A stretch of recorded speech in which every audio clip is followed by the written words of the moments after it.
Si on était dans un pays normal, Oui.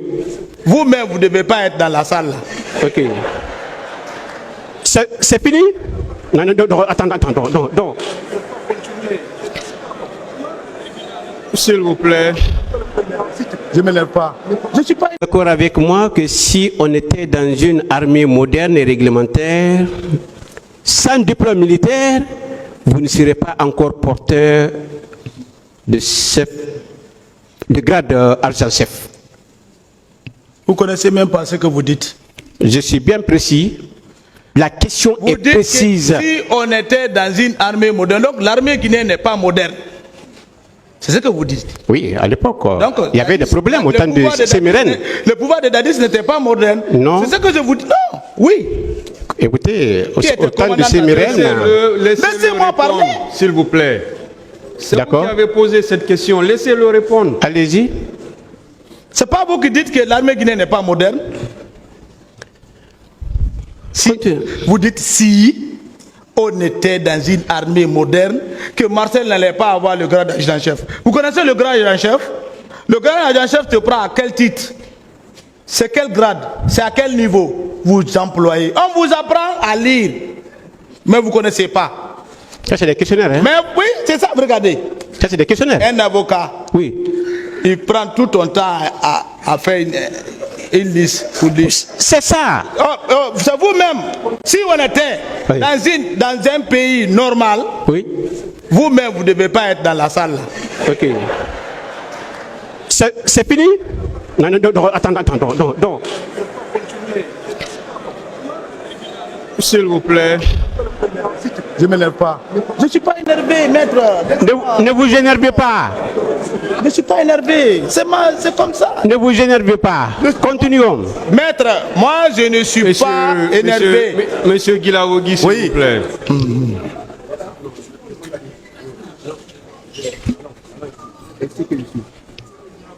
Non. S'il vous plaît. Je continue, hein? S'il vous plaît. Qu'on se calme. Hein. Voilà. Des deux côtés. Hein. Voilà. Qu'on pose vraiment des questions qui puissent avancer les débats du côté des conseils. Monsieur Guilaogi, vous vous calmez. Vous connaissez déjà vos droits. Je n'ai pas à vous les rappeler. Parce que vous-même, vous les utilisez déjà.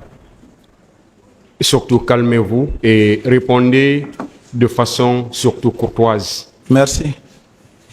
Bien entendu. Vous avez vu tout de suite, j'ai demandé à ce qu'on vous voit. Bien entendu. Donc, ça veut dire que vous aussi, vous devez vous calmer. Merci.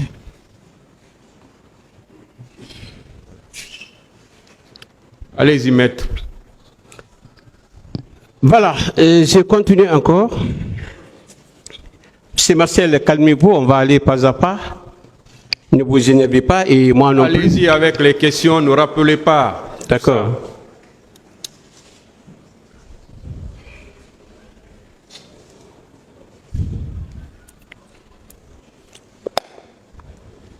Alors, monsieur Marcel,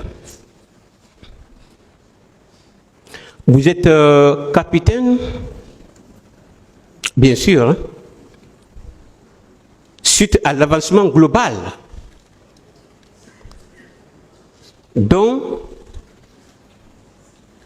est victime notre armée depuis Sémérène. C'est pourquoi je vous ai dit de m'écouter la suite de Sémérène, du fait l'enseignant Conté. Bon, maître, qu'est-ce que vous voulez savoir? Maintenant, mon capitaine. S'il vous plaît, suivez-moi. Ça, où ça va nous mener, ces différentes questions? Oui, dès qu'il est bien formé. Dès qu'il est bien formé, où ça va nous mener? Parce que vous appesantissez trop sur ça. Où ça va nous mener? D'accord. Monsieur Marcel, vous avez dit devant ce tribunal que vous êtes venu uniquement pour aider ce tribunal criminel. Mais vous avez dit tout sauf la vérité. Et tout ce que vous avez fait au stade. Vous avez dit ce que M. Toumba a fait. Vous avez dit ici que vous avez vu colonel Tchegoro Kamara. Mais vous, personnellement, qu'est-ce que vous avez fait? Vous revenez sur les mêmes questions qui ont été posées par vous-même. Une autre question, s'il vous plaît. Monsieur Marcel Glabogui,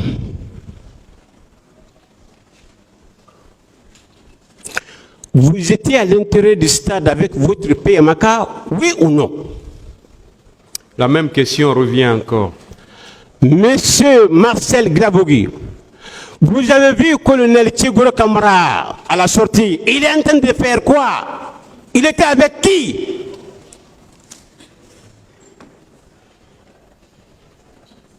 J'ai plus de réponse pour ça. Vous avez vu colonel Tchegoro Kamara au stade combien de fois? J'ai plus de réponse pour ça. À partir de quel point vous avez suivi colonel Tchegoro Kamara jusqu'au niveau de Clinique Ambroise Paris? À partir de quel point? J'ai beaucoup expliqué ça, je ne reviens plus sur ça. C'est pas parce que j'ai mauvaise foi. C'est les mêmes répétitions. C'est pédagogique, hein? Oui, mais on n'est pas à l'école. D'accord. Nous ne sommes pas à l'école. Monsieur Marcel, vous êtes rendu au stade, c'était pour éteindre le feu ou allumer le feu? Une autre question. Monsieur Marcel Glabogui. Monsieur Marcel Glabogui, vous êtes venu avec combien de pick-up au stade? J'ai plus de réponse pour ça. Merci, Monsieur le Président. Merci, Monsieur le gestionnaire. Je vous remercie.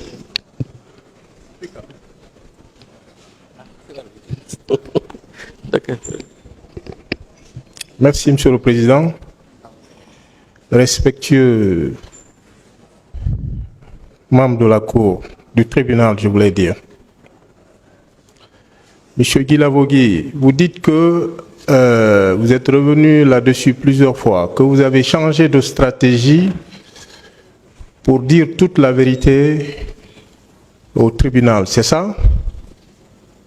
Posez votre question. Est-ce que vous le confirmez? J'ai pas de réponse.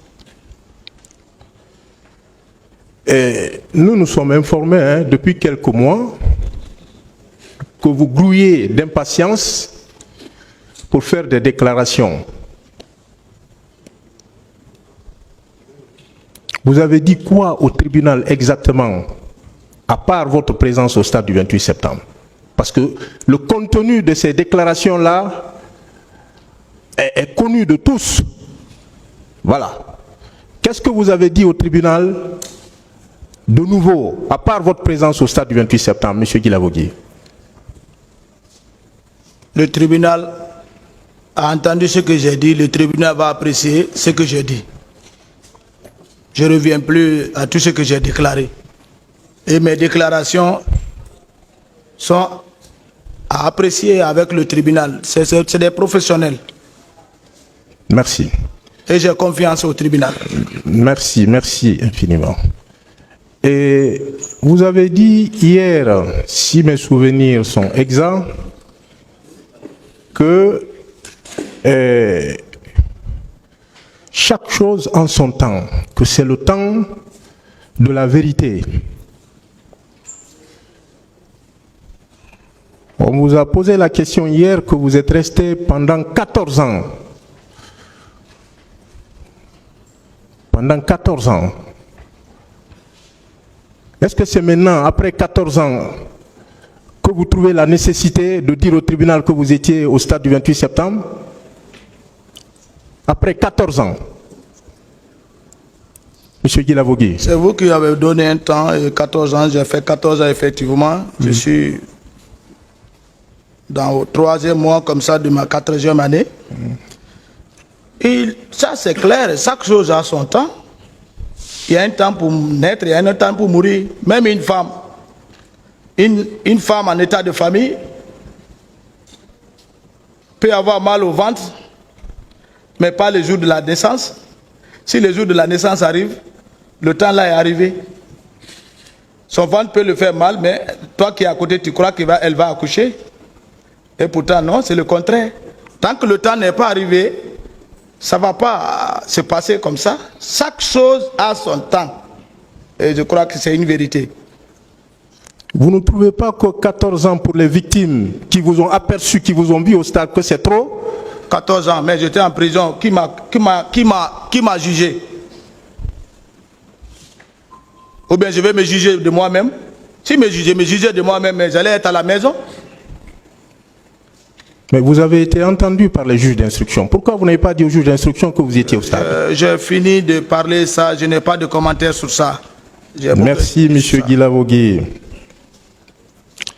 Donc, vous êtes d'accord avec moi que vos précédentes déclarations sont des contre-vérités, y compris votre présence à la clinique Ambroise Paré pour les soins.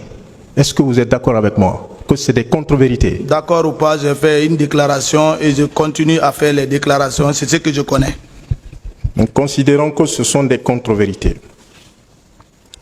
Est-ce que depuis quelque temps, vos déclarations du 10 juillet, vos déclarations du lundi surpassé, est-ce que vous les avez revues?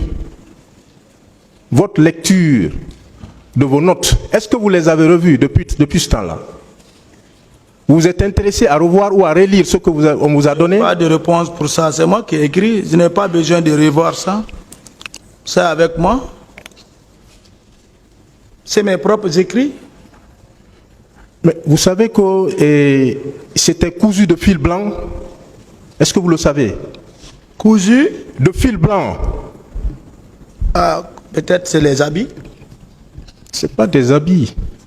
Vous savez que tout ce que vous avez dit ce jour-là, on a compris qu'à part votre présence au stade du 28 septembre, que c'est des contre-vérités.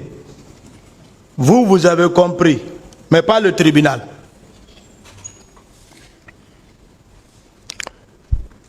Nous avons compris. Oui, parce que vous voulez défendre votre client, c'est tout. Oui, nous avons compris. Je continue, c'est une autre question.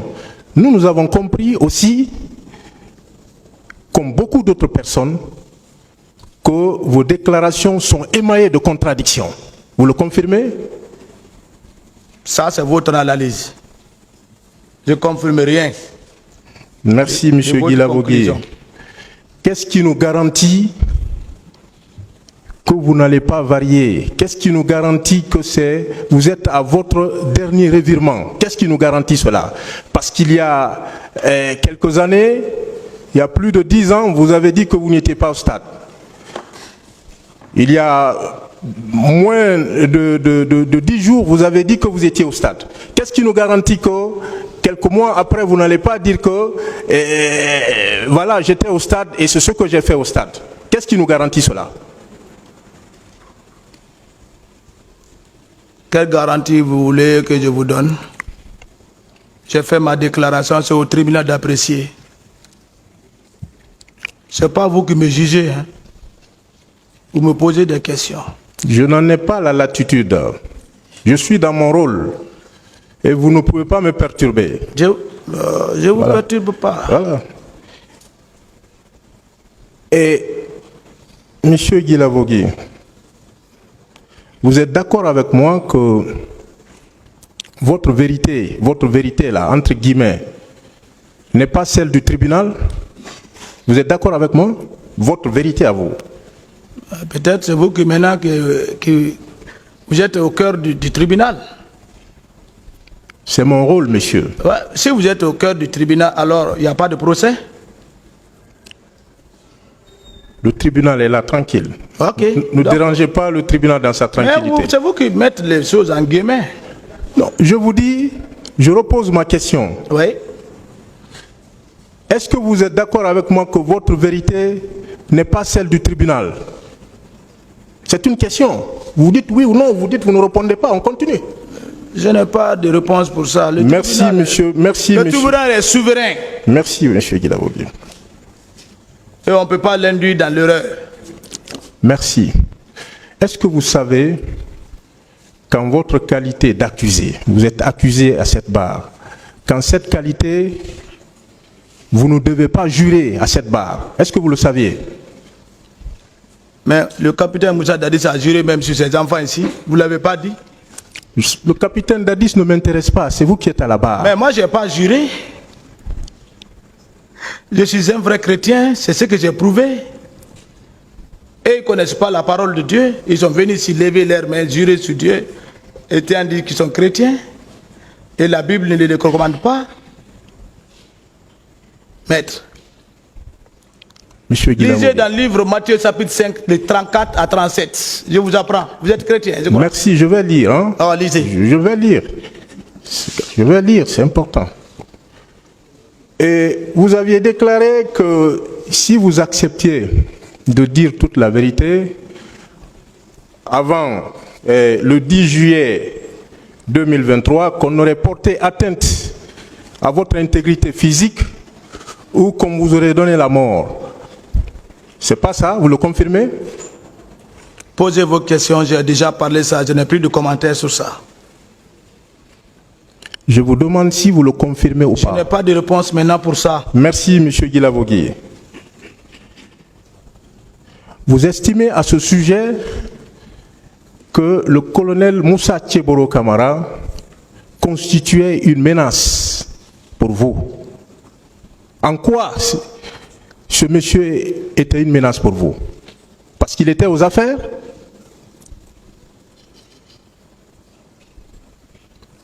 En quoi le colonel était une menace, monsieur Guilavogui? Si ce n'était pas l'affaire du 28 septembre là, c'est les gens, quand un pouvoir vient, ils s'accrochent, quand un autre pouvoir vient, ils s'accrochent, quand un autre pouvoir vient, ils s'accrochent. C'est pas des vrais hommes ça. On a entendu ça, parachuter inconditionnel. Vous me laissez parler. Je vous en prie. Voilà, vous me laissez. On a entendu, il faut qu'on parle. C'est ça votre client. Ce sont eux. Tu ne peux pas être au four et au mollet. Ils ont créé, ils ont organisé, et c'est eux-mêmes qui font l'enquête. Voilà. C'est ça. Il a fait quelle enquête? Mais il a mené quelle enquête? Vous êtes dans la juridiction, ici, dans les bureaux.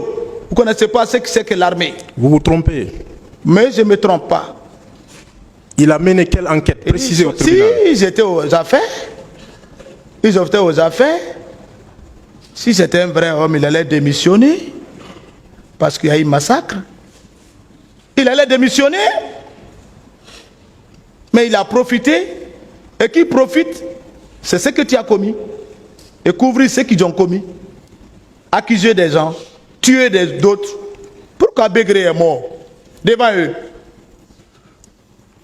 On y reviendra, monsieur On va Guilavogui. revenir, mais c'est ça. On y reviendra. Effacer les traces. Mais qu'est-ce qu'il a fait? Effacer, enlever les peintures au stade 28 septembre. Oui. Vous l'avez vu faire ça? Oui, c'est son eux. Vous l'avez vu faire? Et ils étaient au mollet.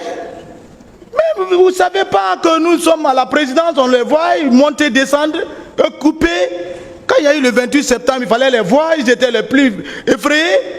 Mais moi, Marcel, je n'étais pas effrayé, je n'ai rien mis de base comme négativité. Personne ne pouvait me branler.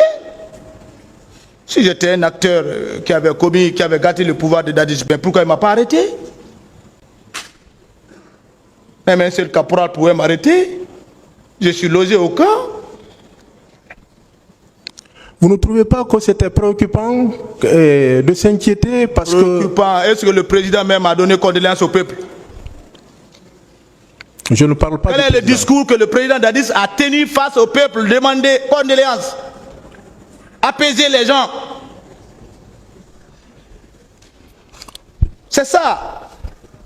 Qu'est-ce que le colonel Moussa Tcheboro Kamara a fait au stade? C'est ça, c'est votre client même qui a poussé Dadis dans l'erreur. Une autre question, je finis avec ça. On peut aller. Merci, M. Guilabogui.